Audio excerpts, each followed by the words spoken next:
अस्सलामुअलैकुम, क्या हाल है दोस्तों। मैं शहरियार और ये हमारे चैनल पर्शियन कैट गुजरांवाला। ये माशाल्लाह फ़िलहाल 3 किटन है मेरे पास और इनमें से सिर्फ 2 ही अवेलेबल हैं। वाइट वाला किटन अवेलेबल नहीं है, ठीक है।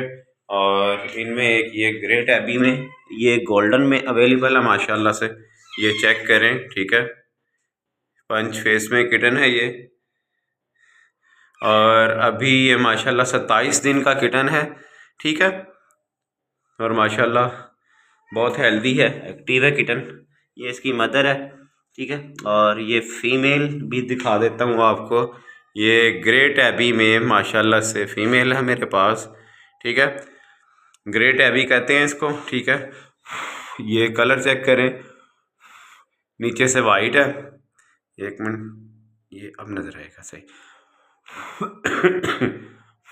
ठीक है। नीचे से वाइट है, ग्रे है, ठीक है। और ऊपर तकरीबन ये डार्क चॉकलेट कलर भी आप इसको कह सकते हैं। और फ्रंट वाली साइड से माशाल्लाह ये देखें, ये चीज़ है। जिस किसी ने लेना हो वही रब्ता करे। ये कोई 2-3 हज़ार वाले बच्चे नहीं हैं, वरना 2-3 हज़ार वाले मेरे पास होते हैं किटन। तो लिहाजा अपना टाइम वेस्ट ना किया करें, पहले प्राइस पूछ लिया करें स्क्रीनशॉट भेज के। तो अगर समझ में आए फिर रब्ता किया करें आप। बहुत सा ख्याल रखें। अल्लाह हाफिज़।